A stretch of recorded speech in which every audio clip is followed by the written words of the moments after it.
Welcome to Wildlife Outdoors with your host, Russell and Jose.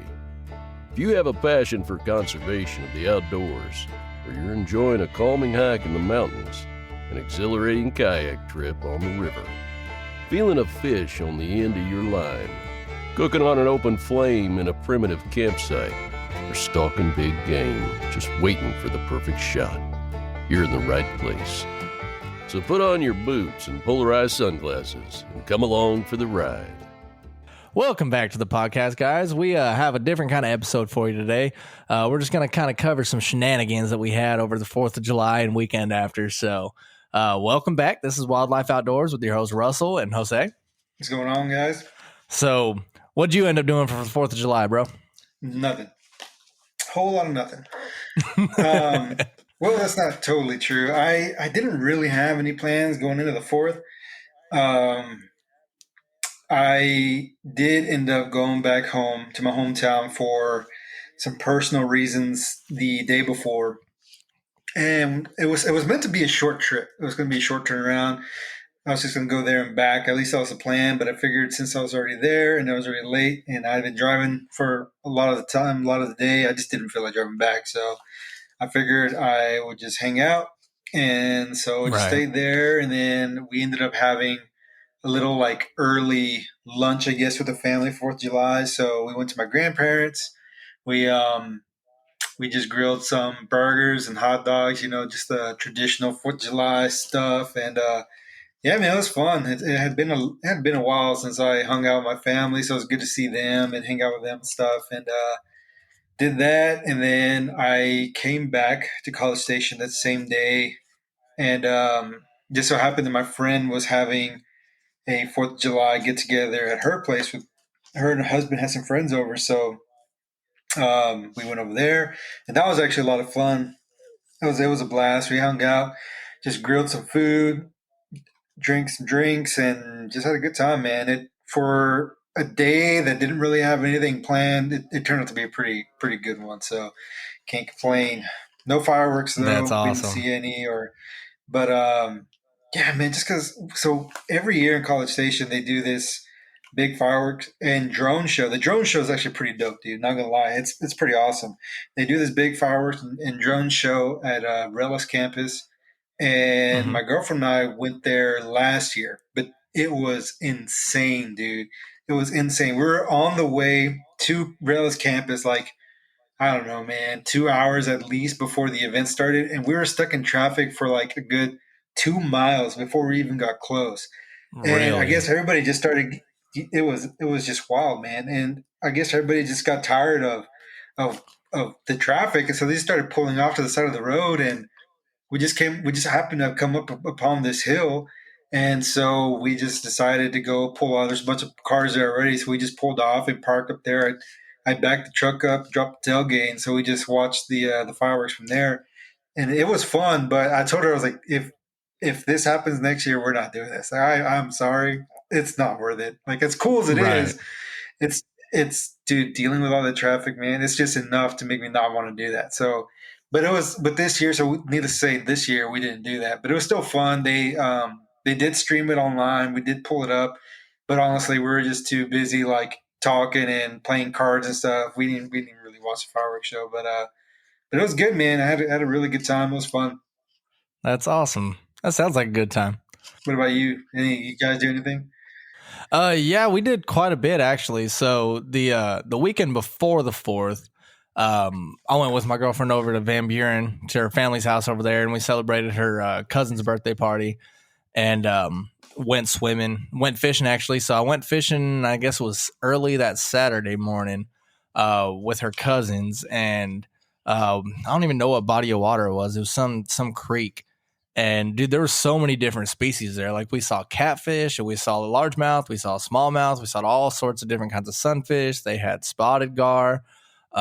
Just a bunch of them. There was like a big hole with all sorts of different fish in it. And then we went further down the creek, and there were some huge red horse suckers. And then there were some like 4-pound bass, like 6 inches from the bank, hiding under rocks and stuff. And I'll drop a fly right there, and they come out and investigate, but they just weren't biting on it. I caught a fat green sunfish. I caught a smallmouth, 2 smallmouth, a largemouth, a green sunfish, a bluegill, a long ear, a red ear. And then her cousin caught a catfish and a smallmouth. Her other cousin caught, I think, a couple smallmouth, a couple red ears. But yeah, dude, I mean, it was just, perfect weather. The water was crystal clear. It was nuts. I hooked a few others that I lost, like little smallmouth and stuff like that. But they were biting on all sorts of different stuff too. I mean, they were conventional fishing, using worms and I don't know what, I think they were using like synthetic soft plastics as well. And then I was throwing all sorts of different flies, but it was good. And the water felt amazing. And this hole like went down to probably like 8 foot deep. And so we tried to cross it because walking on the bank, it was just real overgrown. I was like, I didn't feel like getting chiggers or ticks. So like, let's walk through the water. And then it started getting really deep, really fast. And I was like, yeah, I'm not going to walk through it and blow the spot. So I kind of walked along the bank as I could. And it was like a steep bank. I mean, it got real deep there, but it was a real nice area. It'd be a perfect swimming hole. And there's like a little cliff on the other side, but we were trying to fish, so we didn't swim. But it was a real nice. Then you go further downstream and there was a fallen tree and stuff like that, a real muddy area. And I'm pretty sure there was carp in there. There had to be carp in there, but there was a bunch of red horses in there for sure. But yeah, it was pretty fun. I hooked quite a few spotted gar, but I have never been able to land them. I don't know what it is. But it was a pretty good trip. And then the day after that, we went to a place called Bluff Hole. And I don't know if it's a state park or anything like that, but it's an area where there's these large cliffs and you can jump off, and it's into a section of the river that gets really deep. And I'm not really big on heights. I mean, I'll jump off cliffs and stuff. It's just not, it's not really my thing. Like, I'll do it. It's not like, oh, I just can't wait to do it again, Yeah. And, but my girlfriend, on the other hand, she loves doing stuff like that. And so we go over there and her cousins we're jumping off the smaller part of the cliff, like 10 foot, whatever else. And they're like, well, we go to the top and jump sometimes. And they're like, well, Zane, one of her cousins, did it when he was like 11 or something like that. My daughter Peyton is 13. So I was like, if she wants to do it, she can do it. I'll go up there, but I'm not going to jump off. And so it was me, Ruth, my daughter Peyton, and then Ruth's brother-in-law, Derek. We went up there and Ruth jumps off. And then Peyton is like, I don't know if I want to jump off. And I was like, okay, you don't have to. So, but if you do, just make sure you jump feet first. And so she looks at Derek and says, if I jump off, will you jump off? And he's like, maybe. And so she jumps off. And I was like, but I watched her jump off and she didn't land really feet first. She kind of landed like leaning back a little bit. And I was like, but I was more worried about her back flopping, I didn't want her that loud smack. I didn't hear the loud smack. I said, okay, she's fine. Well, then Derek jumped off, and then I was like, man, I can't be the only one not to jump off. So then I jumped off, and the cliff was only like, I don't know, maybe 40 feet, 50 feet, something like that. And, but even when you jump, like I landed, straight feet down and went down and never even got close to the bottom. So I don't even know how deep it is, but it's deep. And, I come up above water and I start swimming back to the bank, and Peyton's like, oh, my back hurts. And I was like, oh, what'd you do? Did you kind of twist it? She's like, yeah, I think I just twisted it wrong. I said, all right, well, just take it easy. Well, the next day she's like wrestling and boxing. So I didn't think nothing of it. Well, then we get back into town and she goes back to her mom's. Then her mom calls me a couple days later saying it's really hurting her. And so she took her to the urgent care, and the urgent care took x-rays and said that it doesn't look broken, but they don't know. It might be dislocated. And it was just kind of a vague answer. They're like, well, you should probably go see an ortho. And then they're like, oh, she's going to see an ortho. But they're like, if it's anything to do with the rib, we can't do anything about it. So it's just, everything was kind of vague. And so I ended up taking her to the hospital, and it turns out she has 2 broken ribs. I'm like, oh, great. So, yeah. So she has 2 broken ribs from that. But I mean, she's doing okay, better. They gave her some, a Toradol shot, and they gave her some patches to put on it. So she's doing okay. But yeah, she broke ribs jumping off that. And then on the 4th, we went over to Derek's house and had put on a big fireworks show. So it was pretty good. It was, us, and then they bought fireworks, obviously. And then his parents came over, they brought fireworks. So we had just a bunch of fireworks we shot off. And it was pretty cool. We were like putting fuses together and lighting them multiples at once and sending all sorts of artillery shells and stuff. It was a good time. Sounds like it. Minus the busted ribs for Peyton. That sucks, dude. Glad she's okay. Right. Yeah. I mean, I felt bad too. She gonna be all right. Yeah, well, you and her have that in common now, I guess. I forgot about that. Wasn't that like Memorial Day or something like that at your grandparents'? Oh man, something like that. Hell, it may have been I wanna 4th of say July. something like that. May have been. Because it was summertime. Maybe. We weren't in school. Mm-hmm. Yeah. So no, dude, we were older because you were working at. I was working at the county. With the city I was working at the county. That's right. I was back home for the summer for a summer job. Yeah, that's right. I forgot about that. So because I remember you texted me, you texted me, you're like, bro, it hurts to breathe. I was like, what the hell? What's going on? And he's like, actually, he said, I think you busted my rib. I was like, oh shit. It wasn't fun. It was like 2 weeks of hell. Dude, I felt so bad, man. So for the listeners, I guess we can tell the story. So in the summers, back, at the end of high school and after high school, earlier in college, we would all meet up at Jose's grandparents and have like little family get-togethers with some friends coming over. And we would like wrestle or do random martial arts or play football and do like just random stuff. And at the time, me and Jose were probably the most, I guess, rambunctious of the group. We were like, we didn't really care. We would, tackle anybody without pads and anything. Like, we didn't really care. And the rest of our group wasn't really that way. Like they would play, they loved playing, but they just weren't as aggressive when it came to football. And so I think it was me and Jose for the first little bit. It was me and Jose against like 4 of our other friends. I think it was 2 or 3 other people there. And so because I think your brother may have been there too, right? I don't think it was there that time. I think it was no, because didn't I think it was Matt. Didn't Ricky pick up Matt? And Matt kicked me in the face that time. No, I picked up Matt. Oh, you picked up Matt and had him kick me in the face. Yeah. Okay. Yeah.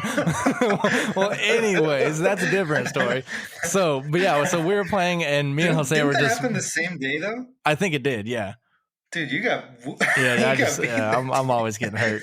But we were out there playing, and at first, me and Jose, it was just me and Jose against the rest, and we were just scoring every play. So they told us we had to separate. So me and him were team captains, and then it was probably like halfway through the game, and me and Jose just ran full speed at each other. I don't even remember who had the ball and who was trying to tackle who. But Jose outweighs me quite a bit, but I'm just crazy. And probably stupid. And we just decided to go full speed. And I like felt a pop in my back when we hit, but I didn't like think nothing of it. I was just like, and it was kind of hard to breathe, but just kind of played through it. And then later, Jose was trying to tackle Matt and which our friend Matt, and he like picked him up and swung him, and Matt just like hardcore kicked me in the face, like just like laid me out.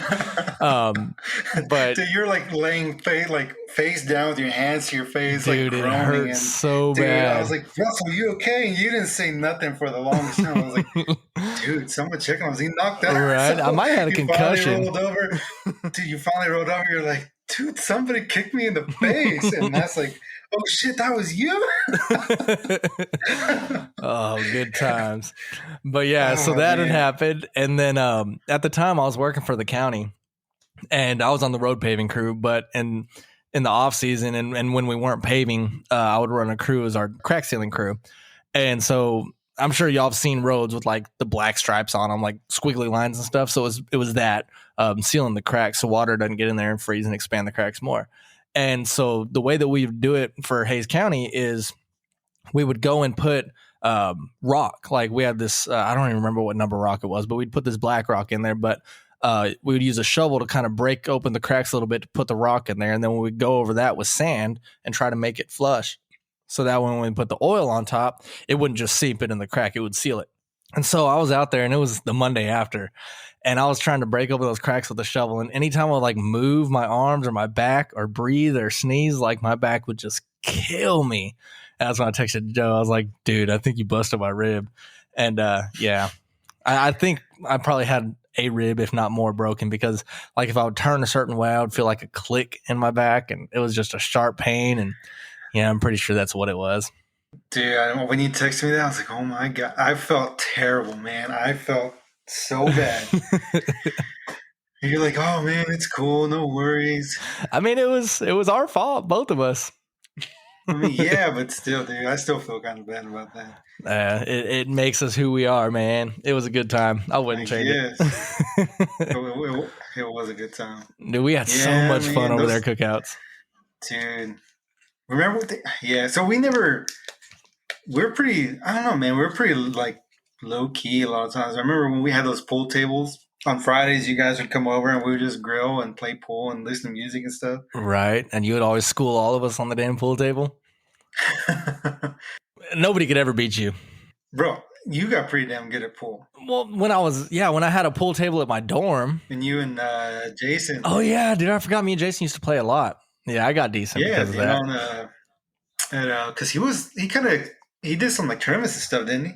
Yeah, he did a lot of tournaments, and then we go out on, I think it was Wednesday. No, it was Thursdays. Thirsty Thursdays, we'd go out there, and it was at Black Rabbit Saloon, I believe. In the back, they had pool tables, and it was like $2 wells or something like that. And we just play for drinks all night, and it would basically be a bunch of drunk college kids, and we'd just beat them all night and stay on the table, wouldn't play for games, wouldn't pay for drinks. So we did that, and then we would go do tournaments. There was a head shop in town that did tournaments, and we'd play there. And then there was another, I don't remember what the bar was called. It was off the square, but it was in San Marcos, and we would go play there and play tournaments there. But yeah, Cats? So I started playing a lot there. No, it wasn't Cats. It was it wasn't a pool hall. It was just a bar, and I think they had one, maybe two pool tables. But a lot of the billiards, league guys would hang out there, and so they ended up started doing that. But yeah, we did that quite often. But I started getting a little better at first when I was living in the dorms in the tower at Texas State, because we had a pool table there, and so I'd play pool all the time at the dorm, and then started hanging out with Jason after that and playing a lot. So I got decent at it. But we used to play with this guy named Tony, who used to play like Vegas international tournaments and stuff like that. And I think at one point he was ranked like third in the world or something. He was really good. So we played against him a lot, and I learned a lot from that dude. But and we used to go play. God, what was that place called? It was in South Austin. Not Moon Tower, but it's south of Moon Tower before you get to, I think it's Man Shack. It was. I think I know what you're talking about, but I can't remember what it's called. Stardust, maybe? Yeah, Stardust Club. Yes. So, yeah, we used to go to Stardust on Tuesdays, I think it was. Dude, it does. I think it used to be, actually. I don't know. But it kind of had that vibe. Sense. It had a little stage in there and stuff. But, yeah, they would do karaoke there sometimes, and we go there for pool tournaments and whatnot. And so, yeah, I used to play a lot of pool now that I think about it. Dude, you did. You played a bunch of pool. Yeah. Dude, I haven't played pool in forever. How the turntables, man. I remember going playing with you on the square. You would freaking whoop us all the time. Did you just say how the turntables? Yeah, how the turntables. And I remember playing with Matt. Playing with Matt was the worst. Dude, I hated freaking playing with Matt. I would clear. You're always stuck on his team. God, it always worked out that way, didn't it?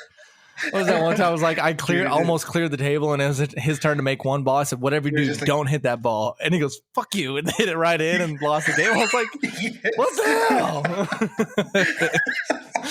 Freaking Matt, man. Oh, dude. Man, those are good times.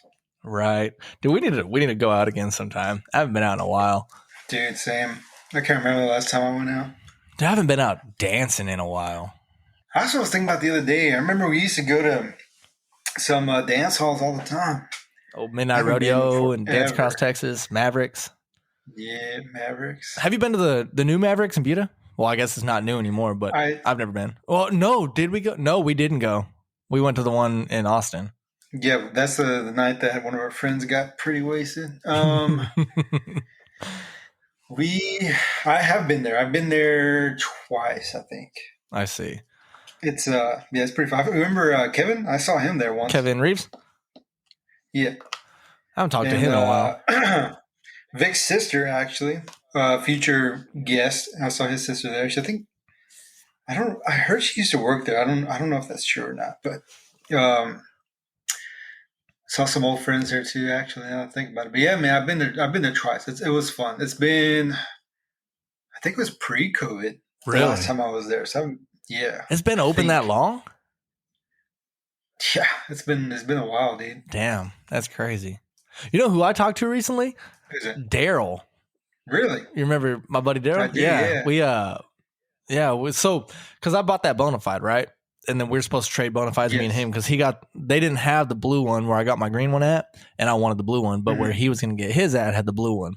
So I was like, dude, if you get the blue one, you can have my green one, because he wanted a green one. And we just haven't traded them yet, but he called me the other day and we were talking. But we just go out dance with him too over at Midnight Rodeo in Austin. So yeah, I talked to him recently. I need to make a trip to Texas with my kayak to trade them. In fact, I might just do that. I might load it up when I go at the end of the month and try to swing by and trade kayaks with them at that point. Because, like, I want to start mounting stuff on the kayak and add new rails and whatnot, but I don't want to do it to his kayak, you know? Yeah. I might just do that. So you're coming in the month, so we're going to go fishing, right? That's the plan. Hopefully. I'll be in Rockport. We can go hit up the jetties in Port A or the flats. And if I bring my kayak, would you be able to get your kayak, or should I bring both? Depends which way I go. If I pass through Kyle, I can just pick it up and then head down. That's kind of out of your way, isn't it? Going from College Station to Rockport. I mean, it adds like an hour or two, I guess, but nothing too crazy. I will have Ruth with me, so if I bring both mine and you bring yours, we could all go out. She could sunbathe, and me and you can try to get on some rids. Dude, remember when we went kayaking at was it Copano Bay? I guess we stayed at your dad's place, and then they have we went out on Copano Bay. We found like this little like back bay area, and we found some red. Well, I caught a redfish out of there, throwing soft plastics conventional. But I always had a feeling there'd be some fish stacked in there, man. I want to go back. That was where we went out, and then the freaking wind turned on us on the way back, right? And it got super choppy. Yes, and we had to paddle into the wind. Dude, it was horrible.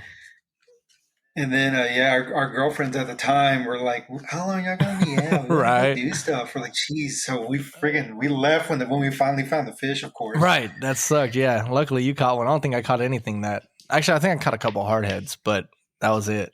Yeah, it always happens that way, man. Damn it. Yep, dude, it's the worst when you finally find a fish or find what you're looking for, and it's like, oh, well, it's time to go. Dude, especially like with fly fishing, you know, you're racing against, you know, the sunlight. Sometimes it sucks. It's like the bite gets really good, and it's like, well, the sun's going down. It's kind of hard to fly fish now. So but even when it's cloudy, sometimes even it being cloudy makes it tough. You can't. Dude, see overcast anything. makes it so. Yeah, it makes it so hard to spot cast anything. Dude, I remember there's this one time we were. This is before I got like really into fly fishing. Me and some buddies would so. Let me back up, I guess. I think I may have already talked about this in a previous podcast episode, but when I was doing my undergrad, I was staying in South Texas. I spent a lot of time in South Texas, and I happened to meet a bunch of really good dudes who love to go hunting and fishing and stuff. And so during dove season, because dove hunting in South Texas is really popular, during dove season, we would go dove hunting all the time. Like it was kind of like a little ritual, man. Like not a ritual, but oh my god, I'm having a brain fart, dude. Stinks. Tradition. Yes, thank you. Tradition. Yep, guys, I'm in grad school. Believe it or not, we're in trouble. So it was a tradition that no matter what day it was, whatever day the dove season opener fell, we would go in the morning. So we would try not to miss class. We'd go out there and hunt for an hour or two, whatever, and then try to make it to class. And I remember, dude, sometimes I'd come to class like in my camo clothes and like have little feathers and stuff all over me. But I mean, it was just so cool because everybody, it was just such like a normal thing. Nobody even batted an eye. Like we showed up in camo, some feathers on us. Like, oh, these guys are dove hunting. Like no one cared. It was pretty cool. But so we would do that. Yeah, man, we would do that, and then whenever dove season ended, we would have some time between dove season and duck season, so we filled it with fishing. And then duck season, when it got too cold to go like really fish, I mean that's not really true. Big trout, from what I understand, the time to go to catch big trouts during the winter, we just focused on duck hunting. So we did that. But anyways, so I had these group of guys, these group of friends that we would go, we hunted, fished all the time with. And so we were fishing this one day, and there's this spot that I found, and it's like a little honey hole of mine. I found it by accident, but every time I went there, dude, every time, no matter how bad a day it was, no matter how tough a day it was, I could always catch a fish there. Even if it wasn't like a keeper, but I know that if I didn't want to zero out, I can go there and catch some fish. Yeah. So there was this one day we went kayaking, and I mean, it was kind of slow. The fish weren't, we weren't finding a lot of them. They were kind of far and few between. So I decided just to go there, and it had been a while. At this point, I had graduated. I think I already graduated my master's, so I was working in College Station at the time. So I decided, and I went back when I'd actually used to go back quite a bit to go visit some friends and stuff in Kingsville, and so I decided to go back.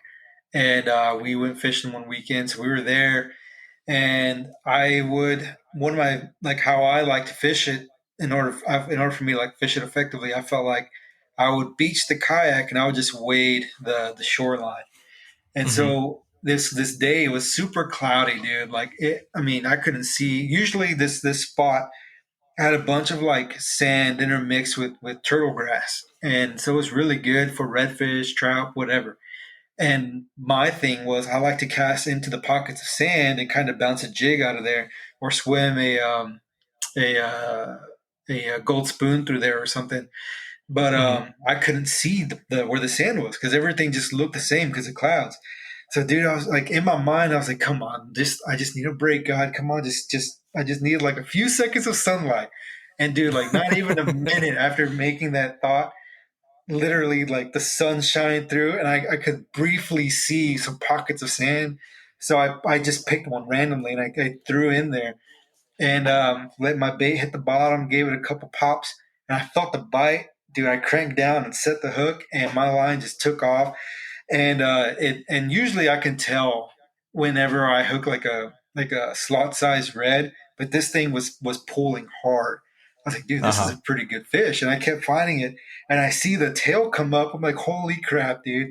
And I just start freaking out, but I'm trying to keep my cool. But I know that it's probably the biggest redfish I had hooked up to that point. And so I'm just reeling it in, man, and finally get it. Like it took me, I don't know, dude, like 10 minutes maybe on a medium. No, it was a medium light 6'6" redfish rod. It was a really small stick. Yeah. And, but I mean, I think I had 15-pound, I had 30-pound braid at the time with 15-pound mono leader. And so I was just, I didn't want to bust it. So I just played it, got it in the net. And dude, as soon as I got in the net, I reached down to take the lure out of its mouth. And I mean, I just touched the line and the lure pops out. I mean, I was so close to losing that fish. Dude, that's crazy. But I was like, dude, yeah, man. I mean, the sun like didn't see it after that. It just took that like 15 seconds of sunlight for me to make that fish. And that was the only fish, like the only real good fish I caught that day. Those 15 seconds of sunlight made all the difference, man. Dude, that's awesome. Yeah, fishing in the with cloudy cover, it's so hard, dude. Especially fly fishing, because you're already kind of limiting yourself with the fly rod. Right. But now when you're adding the clouds in the game, it's tough, dude. It's really hard. I think personally, for me anyways, I struggle with it.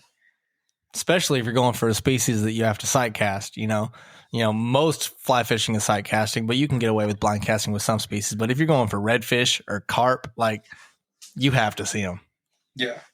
I've gone fly fishing on really cloudy days before, and it sucks, man. I don't see the fish usually until they bust out. Like I see them leaving. That's when I see them. Right. And it freaking sucks, dude. I get so mad, but I mean that's just part of the game, Yeah. You can't I have had choose. one day on Lower Lake DeGray that was it was overcast and I couldn't see a damn thing. But I know that there's an area where the hydrilla is, which is where the pickerel hang out. And then there's a channel which lines up directly with the lower dam. So it's kind of easy to know where you're at and where to cast. And dude, I tore up the pickerel that day. I caught over 10 of them. I think my biggest was 24 inches. And so that's really the only trip I've ever had really good success on overcast days on the fly rod. Yeah. But dude, that day was fun. You make a good point. So I guess the caveat there is like, don't get me wrong, fish, like sight casting or sight fishing on cloudy days can be tough. But I think fishing in general can be good if other factors are good too. Like I've had some pretty good days throwing topwater lures on cloudy days, and same for fly fishing too. Like if I don't have to sight fish, like if I'm throwing hoppers or poppers or streamers, whatever, it doesn't really matter. Like if I'm Right. targeting like structure rather than specific fish or like underwater structure, like in the story I just told, like I was looking for grass and sand specifically, which are under the water. So I need the sun to be able to see that. But if I'm like targeting tree roots or rocks or boulders, stuff like that, I mean, it's not as big of a deal. But yeah, man, for sure Right. you can. So you can definitely have some great days of fishing on cloudy days, like you had, for example. Just for what I usually do on that particular day, I needed the sun, man. It was Exactly. it was brutal. Dude, I would hate to freaking go out carp fishing and have clouds roll in. Like, that would be so tough. Dude, I cannot figure them out, bro. I cannot figure them out. I can't either. I was hoping when we went to Van Buren that we're going to try to go fishing for some buffalo carp or, smallmouth buffalo. But yeah, that didn't, we ended up going somewhere else. But I'm hoping the next time we make a trip there, which I believe, well, probably not, because on the 15th, we're taking a guided trip for smallmouth on the Washita. So I don't think Sunday morning, because that's going to be on Saturday morning. I don't think Sunday morning we'll be able to go fishing. Maybe after church, though, on Sunday, might be able to go for a little bit. But, dude, I want to get on some smallmouth so bad. Smallmouth buffalo. Oh, man, I know I did too. I want to go to Houston and try and find some carp. I don't know if I told you, but I finally was able to fish that rod I built. Dude, yeah, you sent me that picture. Yeah, man. So of it bent over. Yeah, so I when was it? It was maybe about a week ago, something like that. There's a little pond I can literally walk to from my neighborhood. I went over there just to kind of go cast it. I wasn't really going fishing. I was just wanting to see how it cast. And so I casted it around. I love the way it casts, and I did manage to catch a green sunfish. That was the first fish I caught on that rod. And then maybe sometime last week, Wednesday or Thursday, I can't remember. Tuesday? No, Tuesday's 4th of July. So I guess Wednesday or Thursday, I went to there's a pond in College Station called Aggie. Well, so there's a park in College Station called Aggie Park, and they have a pond there. Dude, this pond is crazy. So they stocked it with bass. I don't know if they put any panfish because I've yet to catch one or see one. I've heard of white bass being put in there. I don't know if they're still there, but at some point this pond had redfish. Really? And yes, and I would not have believed it, but I saw a picture of a student who caught one with a nymph rig of all things. And really? Yes, and so there's a fly fishing group at A&M, and one of their members.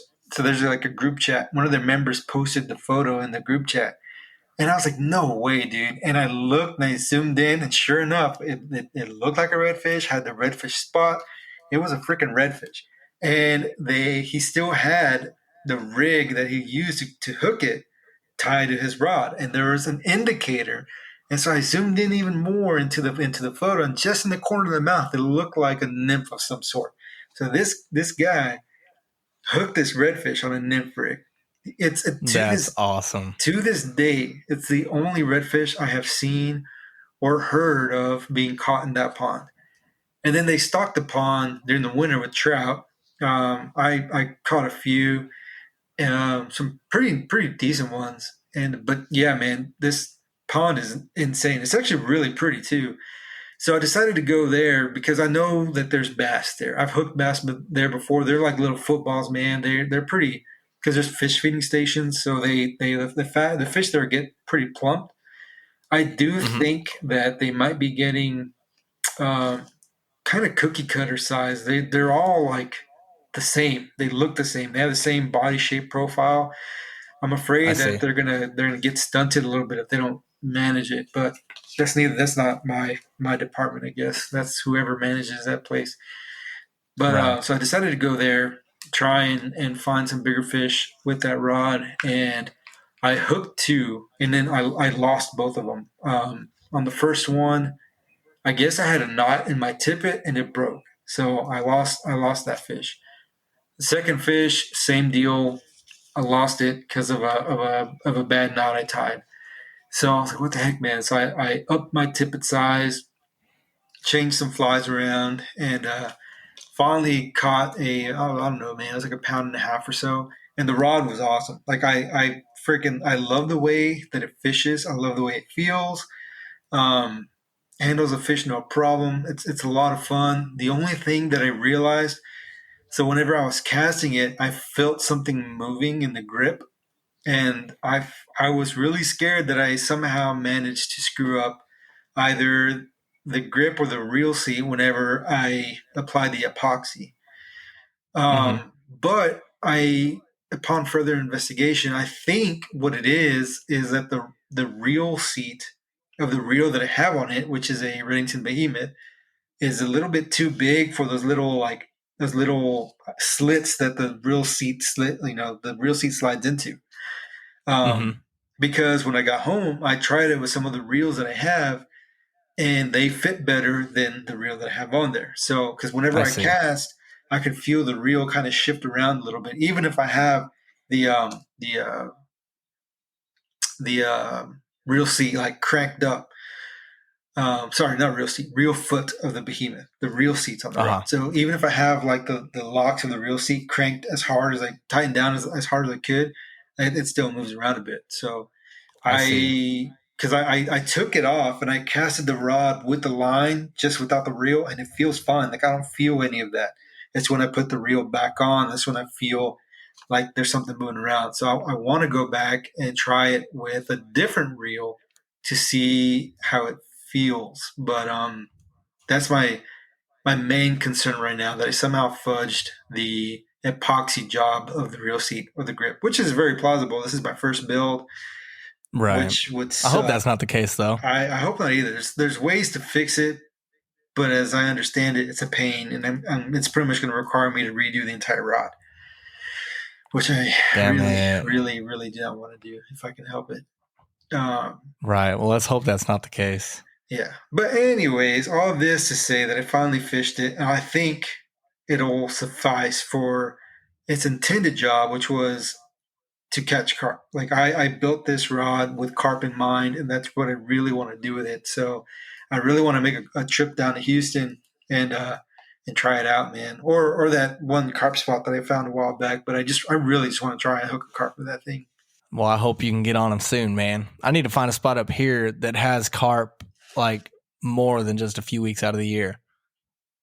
Yeah. I don't know of really any places that I can find them up here when they're not, coming in here to breed. So, but I need to find some spots so I can practice on them and try to get another one. But I want to get on them bad, Dude, but when they are there where you can get them, they're in there, dude. They are stacked. dude. They're stacked. But yeah, it's tough too though, because when they are there, they have something else on their mind. So it's really hard to properly hook them. Exactly. They're not really feeding much. They're just getting their jiggy on. So it's difficult, but I mean, they're stacked here. This past year, they weren't nearly as stacked as they were the year before. There was a lot more gar this year than there was previously. And then did I tell you about the time I hooked a freaking huge snapping turtle? No. Yeah, so I was out there, and it was when the damn foliage started growing up, and so it's harder to fish out there when it all starts getting overgrown. So I was like, yeah, I'll just wait out there, and I'll wait out to where I can get a good cast at the carp. And I can see the carp out there. They weren't really feeding, but they were just kind of cruising. And so I'm casting at the carp, and I ended up hooking one, a smaller one.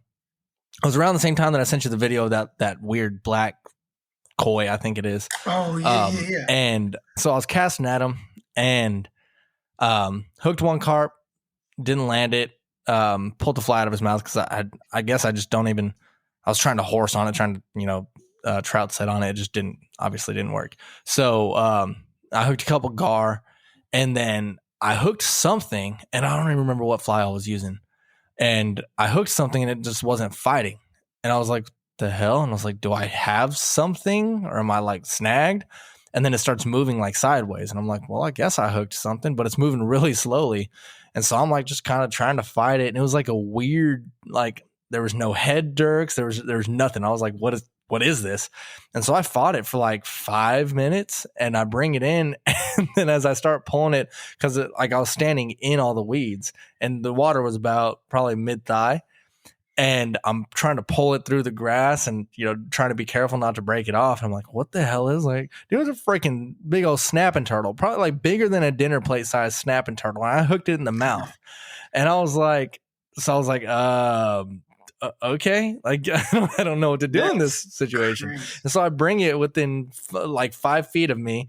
I don't have my net on me because I had my big, net that I used for the carp, that big offset handle one. Oh yeah. And so I had it on the bank and I'm like, I was like, I don't have my net. I was like, I guess I'm just going to try to, shake the fly out of its mouth. And I brought it within 5 feet of me and it came off. And I was like, okay, so now there's this big snapping turtle here and I keep seeing bubbles. And I'm like, I think that's it. And I was like, I just kind of want to get it away, And so I'm like feeling around with the butt of my fly rod and I tap it. I'm like, that's the turtle. And then I see the bubbles start moving.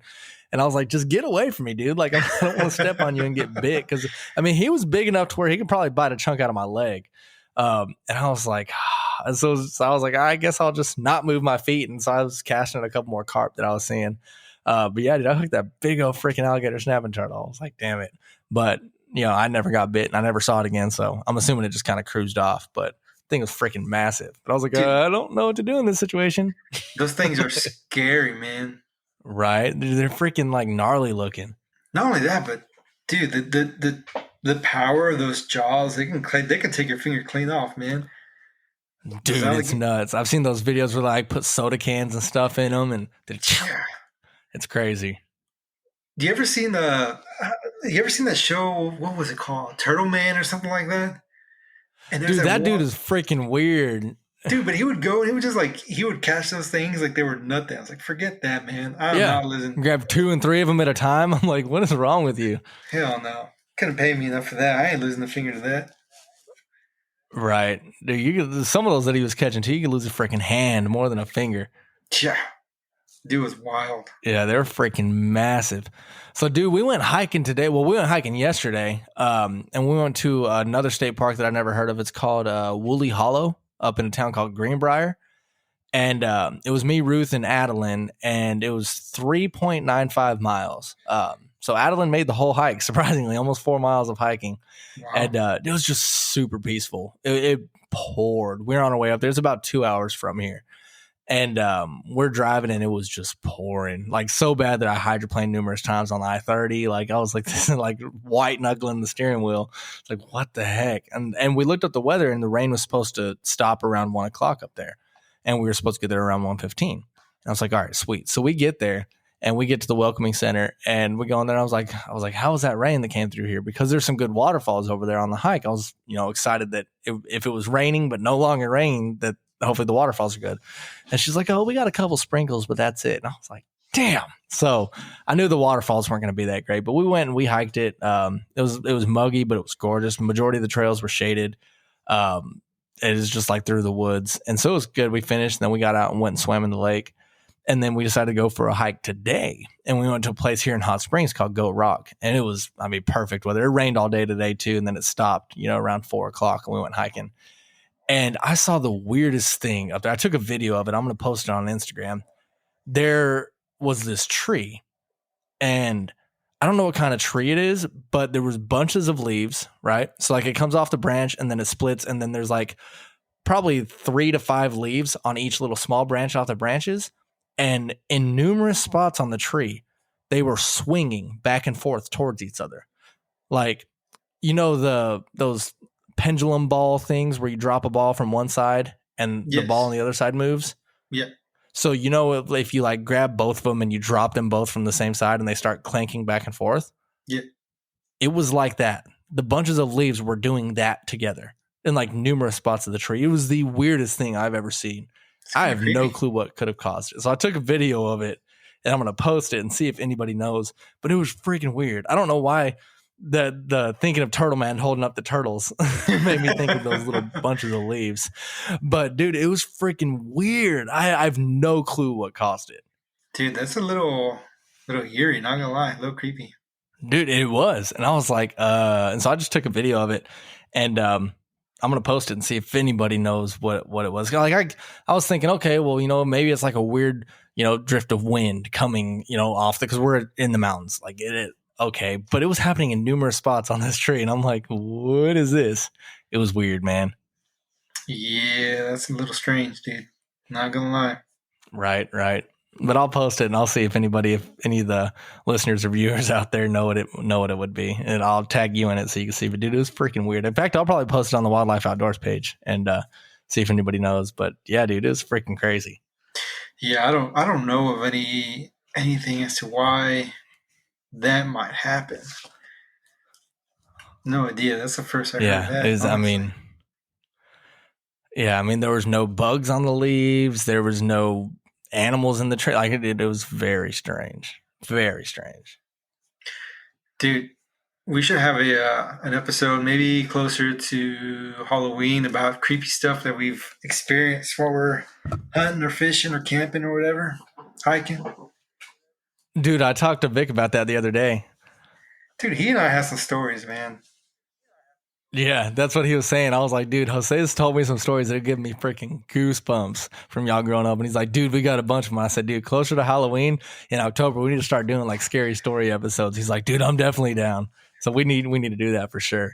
That would be fun, man. Yeah. He and I, so growing up, me and Vic, or Victor, I call him Vic, we grew up, our grandparents lived down the street from one another. And his dad used to coach a football team. And so my mom, I wasn't into sports growing up. Like it wasn't my thing, right? And my mom she felt like I needed to make friends or get out or something. She's like, I'm gonna sign you up for football. I was like, what are you talking about? I thought she was just joking. And so one day I remember me and my brother were in the room hanging out, and she comes in, she goes, Jose, you need to go to bed. You got to be up early tomorrow. I was like, for what? It was a Saturday. Well, it was a Friday night when that happened. So she was talking about Saturday morning. I was like, for what? What are you talking about? She goes, yeah, you got a football game to go to. And I was like, Mom, quit playing. She was like, I'm not. You remember that guy, Victor? I was like, yeah. It's like, well, his dad is, he just called me and he needs someone to fill a spot. So I told him to do it. I was like, what? So I had went to bed and I woke up and still the whole time I'm thinking she was kidding. And then we loaded up in the car and she drove me to these fields and there's a bunch of people playing football. I was like, what the hell? And so the guy, his dad, Vic's dad, that was the first time I never really met Vic until then. And so his dad gave me some pads and a helmet. And he goes, yeah, so all you got to do is hit the guy in front of you and just keep moving your legs. I was like, okay. So I had no idea what I was doing, dude, but I did what he told me. And but after that, yeah, I started going to the practices and stuff. So I legit started playing football because of my mom. Thanks. And that's how I met Victor, man. We just started hanging out. And then I didn't even know at least at that point in time, that his grandparents lived on the same street my grandparents did. And so we just started going and hanging out. And playing football, and then I found out that he was into like fishing and hunting and stuff, and his we ended up becoming really really really good friends, and they would take me fishing and stuff with them, camping and stuff with them whenever they'd go. It was kind of funny how we met, but it was a good time, man. But yeah, dude. So needless to say, we spent a lot of time together growing up, and yeah, dude, we've experienced some weird stuff I cannot explain, but yeah, that'll be for another episode. Right. That's going to be some good episodes, though. I know people like listening to crap like that, so I'm excited to talk about it because I'm sure there's some stories that he probably remembers that you haven't told me yet. because I know you've told me a lot of them, but I'm excited for that. That's going to be a good one. For sure. But yes, sir. So, dude, I've been watching Gatewood's YouTube channel, right? And I'm like stoked. He did a trip on the Llano. I don't know if it's South Llano, but he did a trip on the Llano and he did a trip at Big Bend. And I sent them both to you. You need to check them out. But yeah, dude, I've been binge watching his crap. Oh, I can't even say crap. Dude, it's like great quality stuff. But it's getting me stoked. Like, because I bought my Bonafide kayak mainly for the premise of going kayak camping. Because it has the hole, the hatch that you can put stuff in the hole of the kayak. And I was like, that'll be good for, a few things that I don't want to just keep on top of the kayak when I'm going down rapids. And so that's one of the main reasons I bought the Bonafide. And so I've been wanting to do it for a while, but now like after watching his videos, I'm like, dude, I definitely need to go. So I bought a couple hammocks. I bought a tent. I bought some sleeping mats. Bought a jet boil system. Like I bought all sorts of like small things that I'm going to need. And I think me and Ruth are going to go hit up the Buffalo soon. But I told her that I want to go to Big Bend. And I told her I'd talk to you about it, and maybe we can make a trip when it cools off a little bit. Maybe all three of us can go hit up Big Bend and go on a kayak camping trip. Yeah, man. We need to. So I don't know if you heard, but there has been a few people who have died this year hiking in Texas. Really? Yeah, because of the heat. And I think some people have died in Big Bend, if I'm not mistaken. I was trying to find the story earlier. But, that's crazy. So yeah, definitely wait till it cools down. Yes, yeah, and I guess that's a good warning for everybody who's trying to do anything in the outdoors this month, especially here in Texas. Like the heat's no joke. Take water, rest. Make sure you let people know where you're going to be. Just take every safety precaution possible because it is no joke. Let's see if I think it was in Texas. Exactly. We've been out here. I mean, we've been adventuring a lot, obviously, and I think it's because it's been such a wet summer that the humidity is just it's so bad. It is so bad. I'm sweating so freaking much all the time. And I'm not used to taking, a bunch of water if I'm going to go on like a 5-mile hike, but I need to start doing better because there's been a few times where I get off work or get off a trailer, get off, doing anything outdoors, whether it's, recreating or not. And it's like, I just feel drained in my mouth. Like I got so dehydrated at work a couple weeks ago that like I couldn't even salivate. And I just got home and I just, drank a bunch of water bottles, and then I went and got some Gatorades and tried to replenish some electrolytes. I mean, it's just been brutal. If you're not replenishing the water that you're sweating out, I mean, it's dangerous. So I think the humidity is contributing a lot to that this year. Yeah, man. The way the sweat works, like when it evaporates, that's how it cools you down. But if it's so humid, your skin it doesn't really evaporate. So you don't really get the chance to cool down. So the humidity can really be really bad. And, so during the summer, I do some field work. And the last time I went to the field, I think every day was triple digits. The hottest day, I think, was 108 degrees, not including the heat index. So my buddy and I, we're just trying to work early in the morning before it got too hot. And then we'd go back to the hotel during the day when it's at its hottest, and we'd go back during the evening, just because it's honestly pretty dangerous. So, and we have water and everything, but dude, like we could feel it, man. It was no joke. And I found that article. So, and when was this written? This was written June 26th, 2023. 3 people have died during or shortly after hikes in extreme heat in Texas parks on June 21st. A 17-year-old boy was rescued from Lighthouse Trail in Palo Duro Canyon, later died at the hospital. 2 members of the same group survived. 2 days later, a 31-year-old man and his 14-year-old stepson died in Big Bend National Park. Dude, and these are young people, man. So I mean, it is right. It does not discriminate. So that's crazy, man. Pack water. And that's one thing about Big Bend is it's so desolate that there's probably not any cell phone service, especially if you're in those canyons and stuff with 1,300-foot rock walls. Like, there ain't no way you're getting cell phone service out there. So it's hard to call for help. You need to make sure that you're letting people know where you're at. And then on top of that, there's always the flash flood, especially during, wet summers like we've had, flash floods. I mean, you can't see storms moving in because the walls are so high. And next thing you know, it's on top of you and, oh, crap, water's rising. Got nowhere to go. So it's definitely important to, let people know where you're going to be and when you plan on being back and stuff, because there's really no way to call for help when you're in places like that. And that's kind of why I want to take like at least a 3-person trip. Yeah. I mean, when we go to the field, at minimum, it's 2 people, just because like you said, you never know what happens. I mean, we've seen rattlesnakes in the field during the summer. Heat can be bad. It's always good to have an extra person or 2 if you can spare it. So, and I know I need to do better about this, but like letting people know whenever you're going to the field, whether it be fishing, hunting, hiking, camping, whatever, it's it can truly make a difference, man. I know, like I said, I've not been the best at that. Usually I just kind of take off. It's kind of spur of the moment, but it's always a good precaution to take before you go do what you're going to do, because you just never know what's going to happen. Exactly. Freak accidents can happen, and if people aren't expecting you home a certain time, then nobody's going to know to go look for you. So exactly, it's definitely good to let people know. Like it happens all the time. I think there's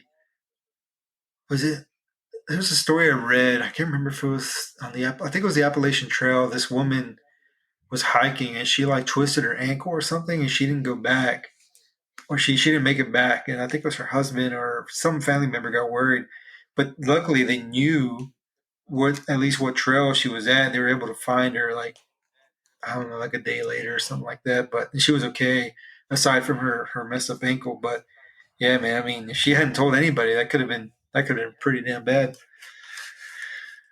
Exactly. She can't make it to get help, and who knows how long it'll be till somebody finds her, and there's wildlife out there, and that Black would suck. bears, mountain lions.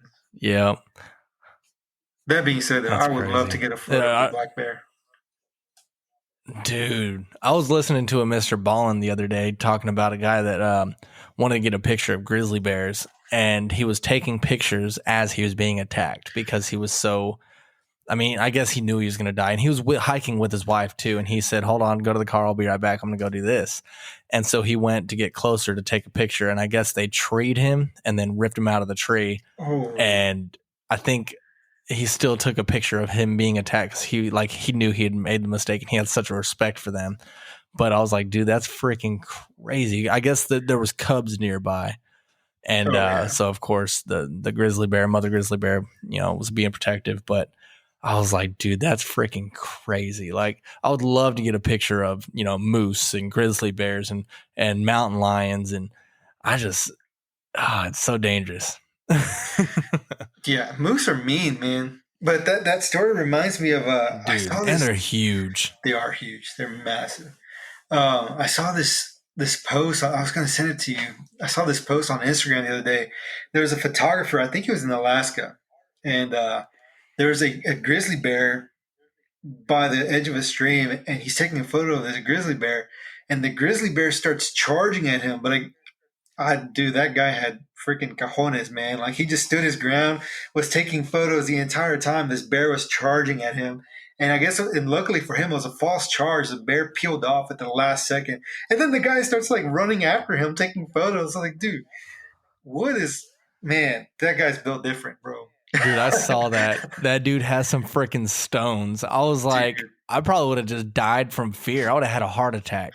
Man. Like, and he didn't, like, his feet didn't even move. I was like, what is wrong with you, dude? He was squared up with the bear the whole time. Like, I don't understand it. I would have, yeah, man, that guy had some, like, and that bear was freaking huge too. It was not a juvenile, man. That dude has some cojones, man, some stones, bro. Like you said, for sure. I was like, oh my built God. Different. That guy's built different. I'm built different. I mean, if that's his profession, he is dedicated, to say the least. That is freaking nuts. Right. I would have said, screw that. I want to see the pictures, though. I know, man. That would have been those had to have been epic pictures. But Oh, for sure. You think about the face the bear's making, mouth wide open, baring its teeth. but at what cost? I mean, he's lucky. But if In this case, there was no cost. Yeah, maybe just some new drawers. Yeah, I mean, he's lucky, but it could have very easily gone the opposite direction, you know. Right. That's freaking crazy, man. Yeah, that's dedication. I would have said, "Screw the pictures, man." I would have thrown the camera at that thing. Throw it and turn around. He did, and then the thing that got me is he didn't even raise his arms and try to like make himself big like they say to do. Like he just stayed how he was.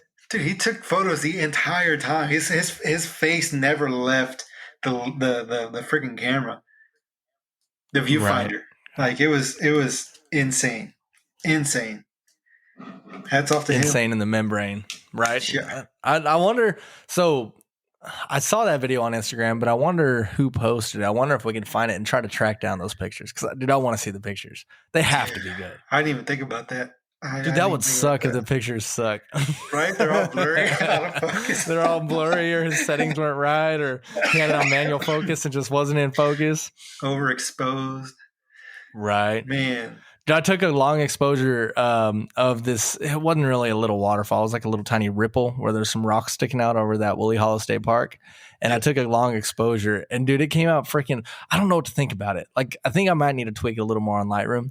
But the water is soft because it was a 5-second exposure. I had a ND filter on there. And the rocks are clear. But I just don't – I don't know. It looks weird to me. I don't know what it is, but something just looks weird. Like, I posted it on Instagram. Fake? Kind of. I think that's probably what it is. Like, it just doesn't look real.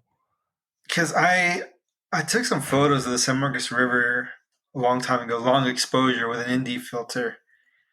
And I like how they turn out, but my only issue with it is, and I don't know if it was the editing, if I did too much. I don't think I did, but it looks like a painting more than it does a picture. Yeah, that's kind of what this is. Yeah.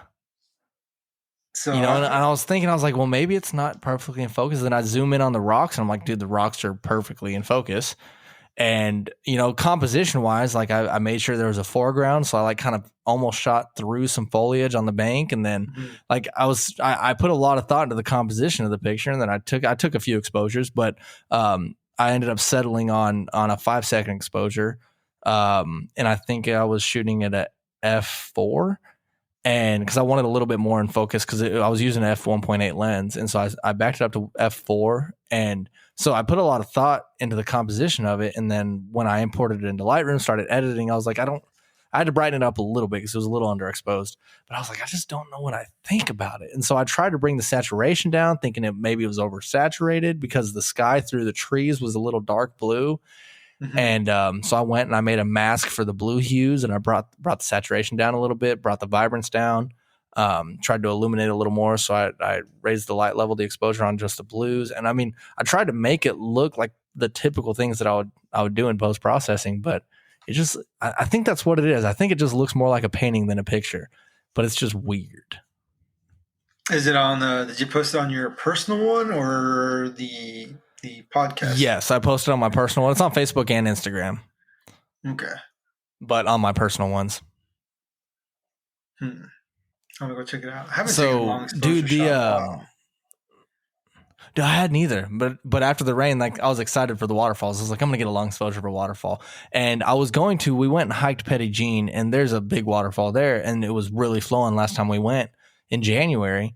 But we get all the way there, and I was like, how am I going to take a long exposure without a tripod? I didn't take a freaking tripod or an ND filter. I pulled the ND filter out of my camera bag, and I was using my remote Zeiss bag because it was raining. And so I was going to keep everything there because it's a couple mile hike to the waterfall. And so I didn't put my ND filter in the bag, put my camera in the bag, and then I didn't bring a tripod. And I was like, so I could have got by with just like setting it on a rock. Yeah. But didn't have an ND filter. So I was like, this sucks. And then it ended up raining harder than I expected. So I probably didn't want to leave my camera out there for 30 seconds anyways. But yeah, it was that would have been an awesome time. You should just keep one of those, what are they called? the Gorilla Grip ones, little things. those little like low profile. Yeah, dude, those things are awesome. Things. I mean, you could wrap them around Right. branches. You can set them but up on rock, whatever you need. But exactly. and they're light. They don't take I had space. one. I had one. It was an off-brand one, and my Nikon D750 is just too heavy. I mean, that body on that camera is huge. I'm really thinking about buying a mirrorless body. I made the move to mirrorless 3 years ago. I think it was 2 or 3 years ago. Yeah, because it was around COVID, and I mean, I didn't get anything fancy like the mirrorless cameras out now. They're pretty dang good, but you know, it does a job. It's just not really made for video, so I don't use it for video. I just use it for photos. Right. And that's one thing that I want to do is I want to make sure I get a body that's good for video, because the video function on my D750 is lacking. I mean, it doesn't even have any type of tracking autofocus or anything like that. I can have to press the button and it'll focus. It'll try to find a focal point, and then it just stays at that focal length. So, see, and I mean, mirrorless cameras are awesome. I really like them. One, they're lighter. They're generally they're going to be smaller than their DSLR counterparts. But yeah, so like Nikon, I bought one of their earlier, I guess, entries into the mirrorless market. So the autofocus isn't, or the focus tracking isn't like, say, a Sony, which has been in the mirrorless game for a while. Like Sony's pretty much, at least they were leading the pack. I think Canon's made a lot of ground, and then Nikon's slowly catching up too. But I think right now Canon and Sony are probably still like best in the game when it comes to mirrorless. I just really like the colors from Nikon cameras, and for me, like where the buttons are and everything, it's just very intuitive. It just makes sense to me. So I personally really like Nikon, and like I don't regret taking my purchase. I love it. I just wish there were some things that were better, and from what I understand, from what I've heard, some of their newer, like higher end models, they are like nearly as good as the Sony and Canon offerings, but they're expensive. But I mean, dude, they are a pretty penny for sure. If you want to get into mirrorless cameras, I would say go for it. They're freaking sick. And then you have those adapters, so all of the lenses you have for your DSLR, they're still compatible. Yeah, you can just you just change bodies. Exactly, and that's one reason why I think I want to do it. But I've also contemplated going to Sony and just having a videography camera, which would be different lenses anyways because of what I would be doing, and then keeping my Nikon because I love my Nikon does amazing for portraits, and just for still photos. The video on it is really good. It's just the focusing is very difficult. So I thought about going and getting like a lower end Sony mirrorless for video, and have a couple lenses with it, and then keep my Nikon and all my other lenses, because I have 7 lenses for it, and just keep that for my photography. So but then again, if I can get a Nikon body that with an adapter that's fully compatible with all my lenses, and the autofocus and all that stuff for video is better, then I just might do that. That way I don't have to buy new lenses, because all the lenses that I currently have would work fine for what video I'd be trying to do. So I can't remember which Nikon camera it was. I think it was the Z6 II. Well, they also have a crop sensor camera they came out with not too long ago, but it's geared more towards vlogging and stuff, but it's made with like video in mind rather than portrait photography. That one's like under $1,000. It's supposed to be pretty good. Then they have like and then for their full censored offerings, I think their Z6 II models and up are supposed to be, I think, pretty good for videography, I think. But I know a lot of I mean, I wouldn't really need full frame for video. The main reason that I use full frame for stills is, light and stuff like that, which video, I'm not going to be doing anything fancy at all. I'll be, at the most cinematic style, which is typically darker anyways. So I wouldn't really need too much. I think that I can't remember what Z30. I think it was. I could be wrong. I think I can record in 4K. Really? I think so. But that one might be. I think worth looking into. I think I'll take a look at that one, man, because I definitely need to get something, and then something that's a little smaller because I want to get a little hip pack too to keep it in. Yeah. For when I'm out in the water and whatnot. Yeah, I mean the crop sensor mirrorless cameras, they're pretty small, dude. They got a real small footprint and they're light, which is nice. But yeah, because I know a lot of YouTubers, they use Sony cameras for vlogging and stuff like that, and for shooting B-roll and everything. Peter McKinnon's a Canon dude. He uses Canon for everything, and his stuff is awesome. Yeah, dude, I freaking love his content. Yeah, that guy's great, man. So, but I think we're gonna move our episodes to Monday. I guess this kind of with my daughter being hurt and stuff, we weren't able to record soon and get it out on Friday. So we didn't have an episode last Friday, but I'm gonna try to get this one edited. We're recording on Sunday. I'm gonna try to get it edited and out tomorrow morning. So I think we're going to start moving our episodes to come out on Monday morning. So I guess this was a time to do it, and we will see how it goes. So we are making that change, but let us know what y'all think about it. Well, I guess it'd be a good time to wrap up. Yes, sir. That it is. Oh, damn. It's already been over an hour. That's crazy. Sure. Well, that'll work. Well, thank y'all for listening to the end. And like we're saying, if y'all have any ideas, feel free to reach out to us on Instagram, Facebook, and hopefully soon we'll be having TikTok and YouTube. So, yep, keep an eye out for that. And again, if you guys have any questions, comments, concerns, or just maybe some things you can improve upon, or things we're doing good, just feel free to let us know. We're still pretty new at this. We want to try and make it better and more, I guess, appealing and just easier listening for everybody. So yeah, anything will help. Any comments or anything like that, any suggestions. So we truly appreciate it. But yeah, thank you all for listening, and I guess till next time. We'll catch y'all next time. This has been Wildlife Outdoors. Thanks for listening. Follow us on Facebook at Wildlife Outdoors and on Instagram at wild.life.outdoors.